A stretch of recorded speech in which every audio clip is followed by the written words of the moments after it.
What's up, guys? Farooqi Bros here, back with another podcast. And today, for you guys, we'll be talking about some of the newest films that have come out this weekend, plus a legendary film that has kind of made its anniversary screening as well. So let's just get right into it. I want to talk about the first film is going to be a film that just hit theaters. It's M. Night Shyamalan's Trap.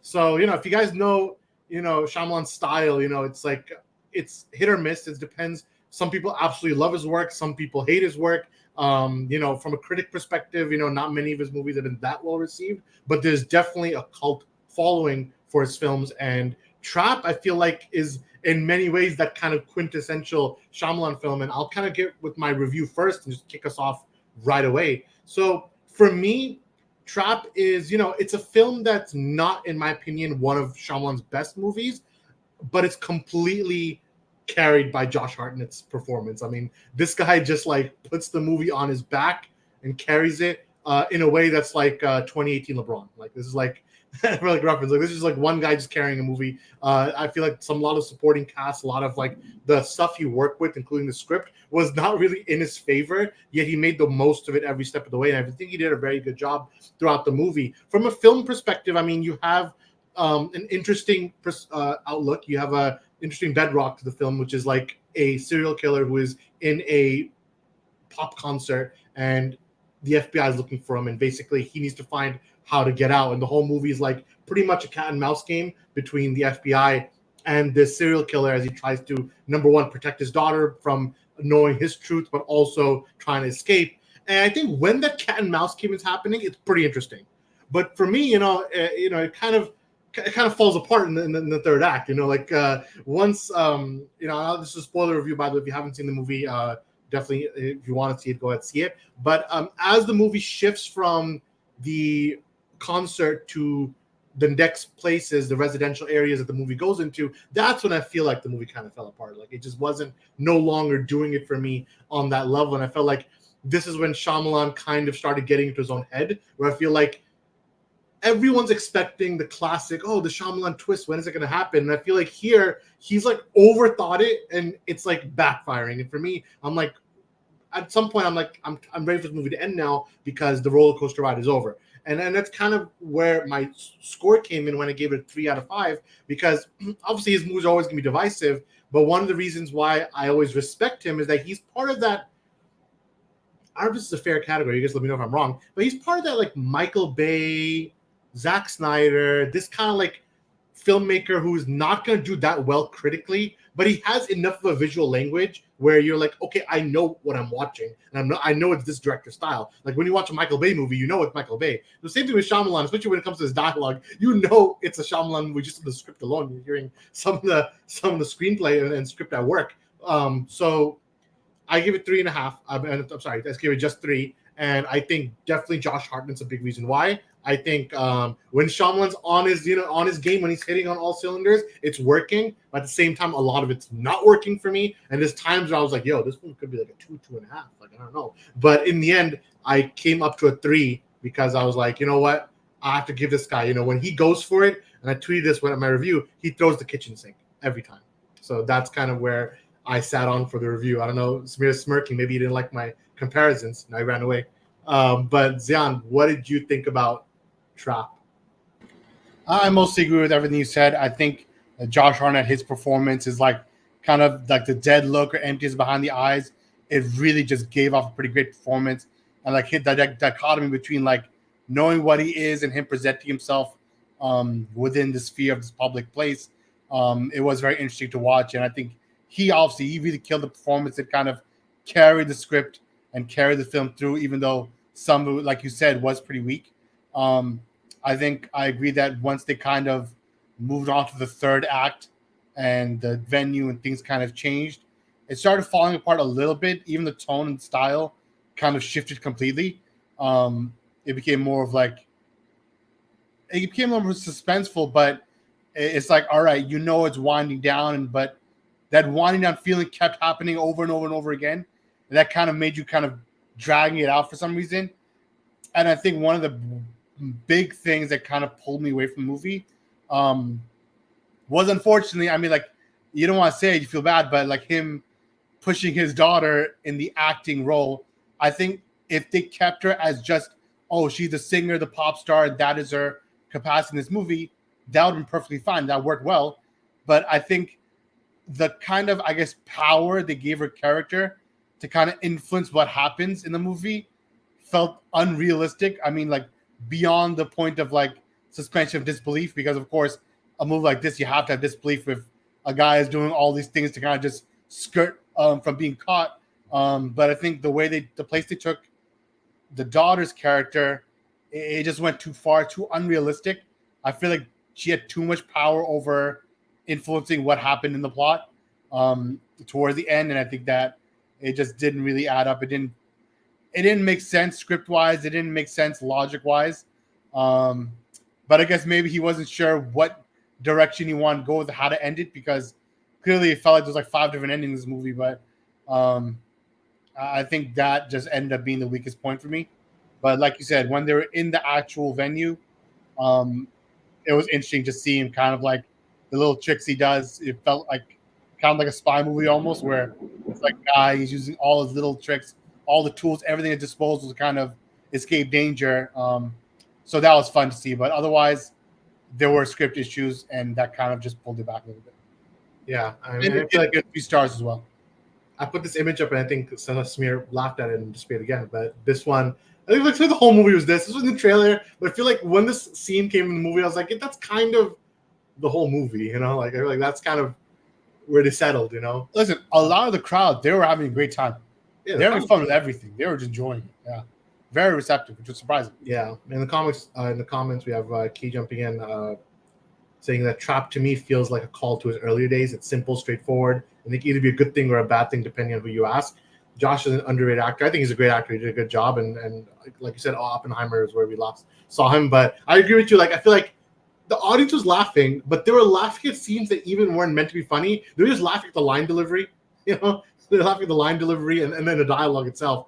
But before I go to the next topic, Samir, I'm calling you out because when I put all the directors' names in one shot, you were like, I don't know. I mean, where do you put Shyamalan then? Like, as a general, where do you put him as a director? I put him in the critically maligned director who has a unique vision. Is that not the right bucket? It was just crazy Snyder sneak in there, but I feel like he fits right in there. If you think about it.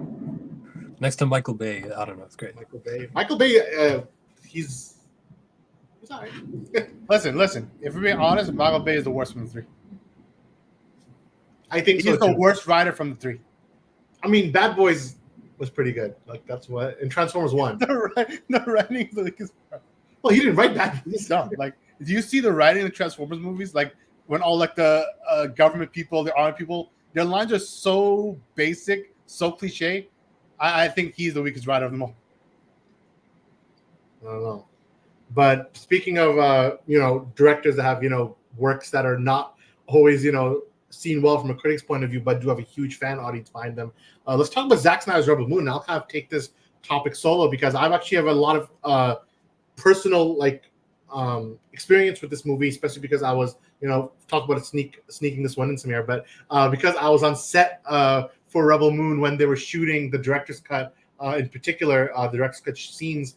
I was on set in 2021, and I got to see a lot of what was being shot that I did not see till yesterday. And that's crazy to think when you think about that. This movie came out last year with the 2 movies, the original 2 cuts, right? And that's because for whatever it's worth, I don't know who's marketing, like who to kind of pin this on, whether it's a Netflix move or what have you. But from the beginning, I was like this idea of 4 different cuts to what is essentially is one big movie. I found kind of puzzling to begin with, and when it comes to Rebel Moon, like when both of the first 2 movies, which I think we gave in the 3-star range, what I understood from those movies was there is something here that you feel like is I don't get why what was the funny thing here with John? He's just lost it.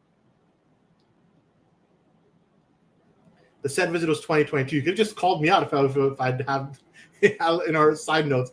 Set visit 2022. In 22, they were shooting movies. The movies came out in 23. Yeah, the years are passing by. What do you want to say? It's COVID times.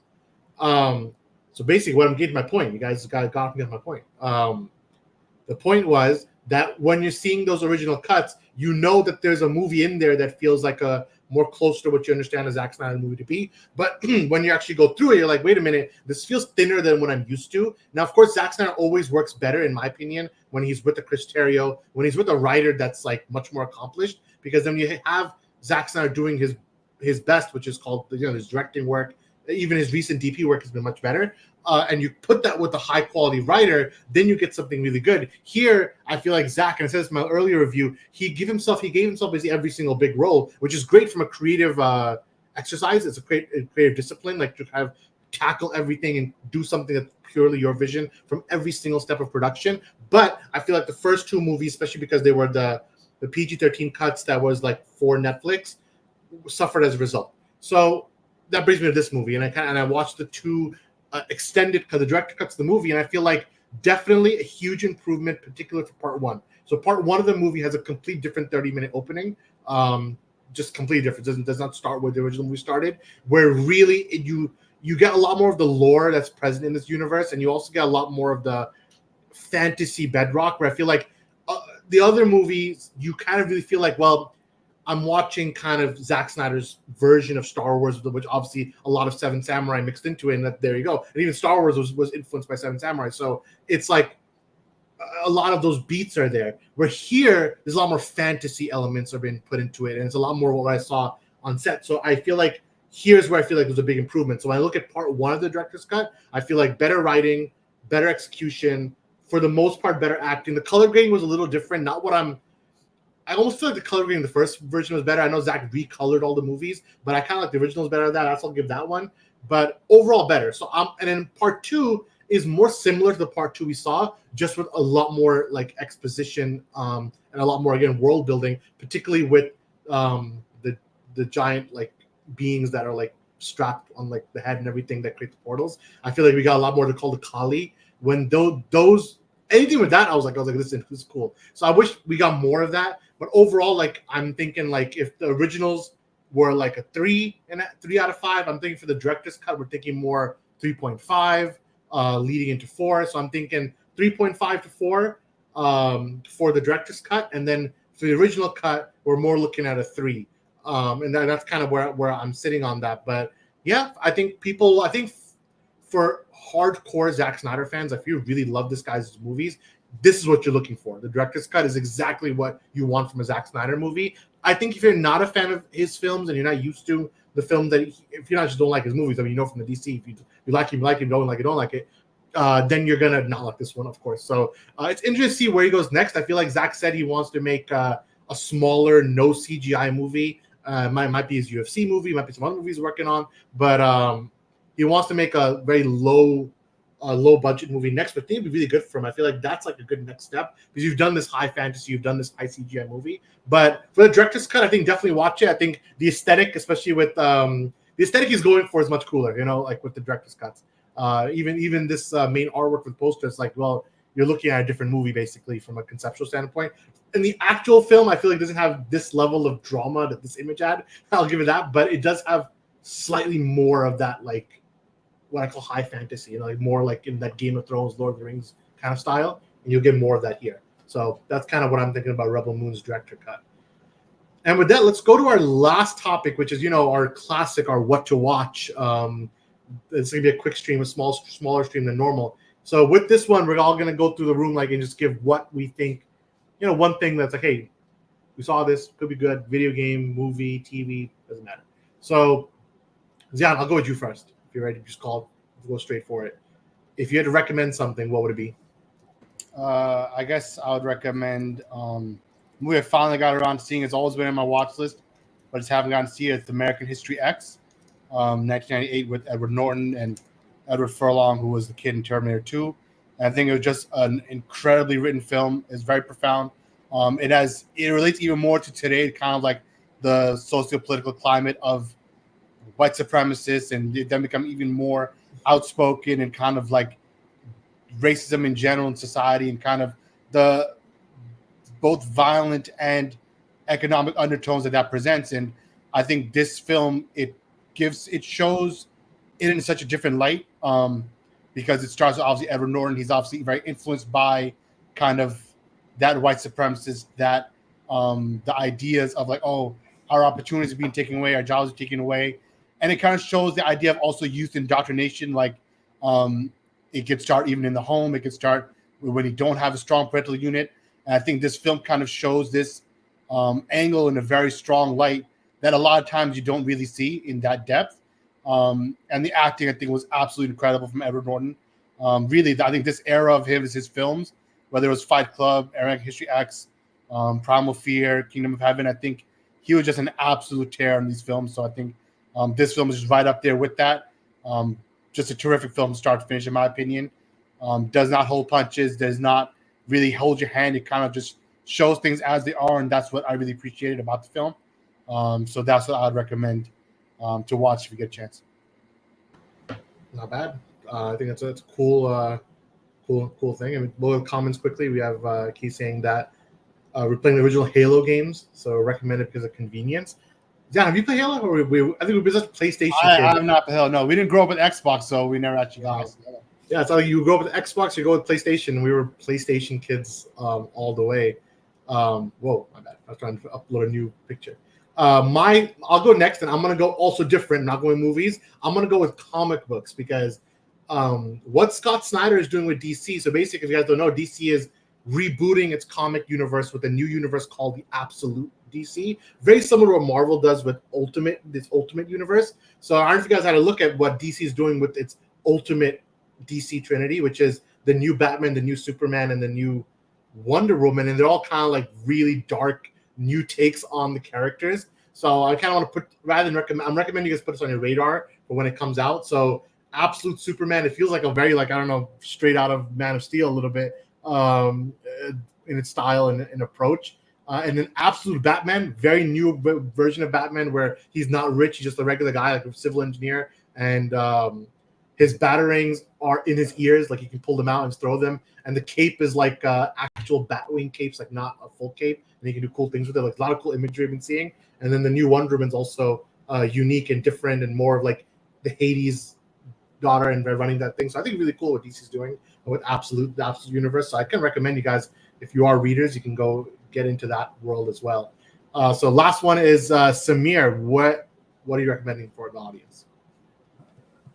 I guess I'll recommend Seven Samurai. Saw it in theaters.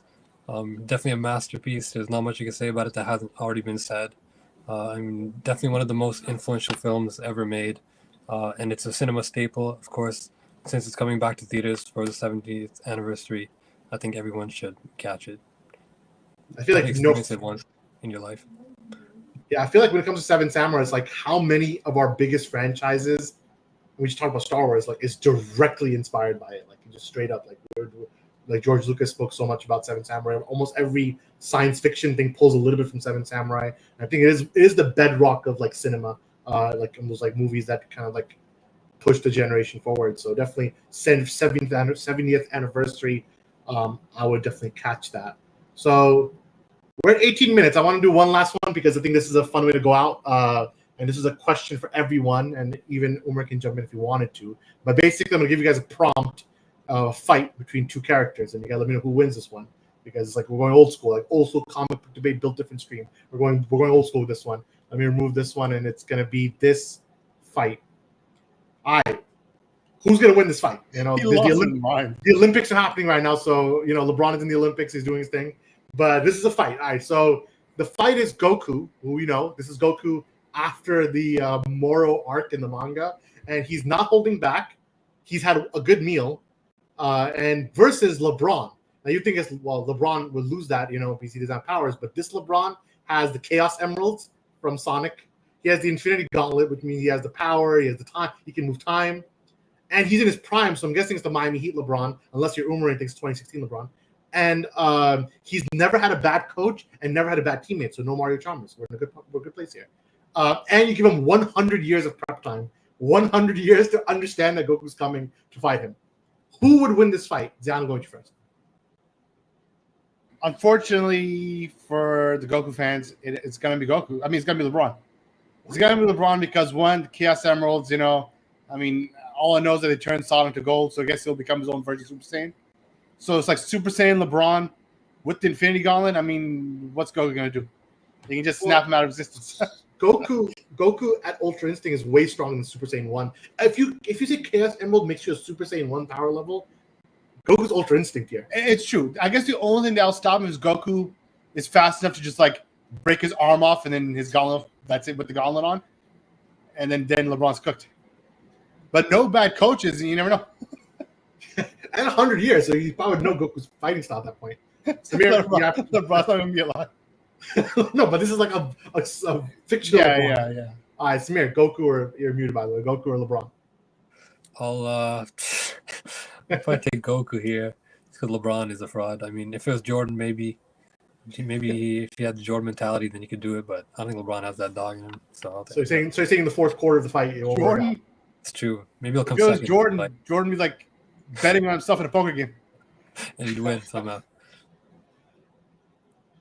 Yeah, LeBron's at the Olympics. Yeah, he's at the Olympics playing the basketball, USA basketball. Umar, I don't know if you're available, but I want to hear what your thoughts on your boy LeBron versus Goku. If you're there, if you're not, then you're First of all, Samir's an idiot. Second of all, of course, LeBron's gonna win this fight. You could give Goku all the powers that LeBron was so good.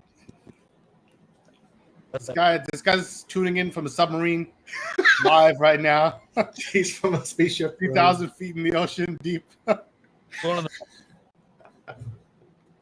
All right, we heard he's saying LeBron. You're good. You said LeBron. All right, so crossing over the atmosphere in spaceship. All right, see, I'm one of the people who say LeBron's the GOAT, which I think three of us on this, from the four of us, think he's the GOAT. You know what? I'll say even all four of us do. Let's call it what it is. But I will actually go with Goku also because Goku no holding back is a big thing. He almost always holds back in every fight he ever does in a show. So give him Ultra Instinct Goku, which is not holding back. That means he's here just to kill shot you. I would take that because I feel like Goku would beat Thanos. Think about it. Would Goku beat Thanos? Yes, right? Thanos has the Infinity Gauntlet. If you take Goku over Thanos, then you know he's better than the Infinity Gauntlet. Would Goku beat Sonic with all the emeralds? I would say yes. So then why would LeBron would both do something different? That's kind of where my mentality is on this one. I don't know. Gauntlet, you just have to snap your fingers. You know that, right? But Goku, I feel like he's kind of fought more than that already. And you're saying he knows in 100 years that Goku's coming. He has 100 years of prep time, which he doesn't need. He probably only needs like 1 second because he's gonna snap his fingers and then Goku's already dead wherever he is. But didn't Samir bring up the fourth quarter thing? Which I think LeBron's very clutch, but Samir's saying at the end of the fight. Idiot. At the end of the fight, right when the fight's about to end, what if he chokes in the free throws? The fight's gonna end before it starts. LeBron, he'll be stab padding the Infinity Stones, the Emerald, the stones. He'll just be standing there stab padding. He won't even snap his fingers till the end. LeBron, no mentality, no Jordan mentality. You know how it is. And let's not forget, Goku had a good meal, which is the thing. So he has a good meal. But yeah, now we know. So what do you guys? It'll be a short stream there, so we'll conclude it right there and then. But what did you guys think about M. Night Shyamalan's Trap? Where do you think it ranks in his filmography? Maybe one day we'll do an actual Shyamalan ranked. And what did you think about Zack Snyder's Rebel Moon, the director's cut? If you didn't really like the original cuts, I think the director cuts you might like it, so give it a try. And then take a look at Seven Samurai. The 70th anniversary is out in theaters. This is a good time to engage with it on the big screen. Definitely recommend that. And then ponder on the question of LeBron versus Goku. Who knows? Maybe we'll revisit it in the future. From myself, from Zayan, from Samir, and from Umar, we're the Farooqi Bros, and we'll see you next time. Peace out.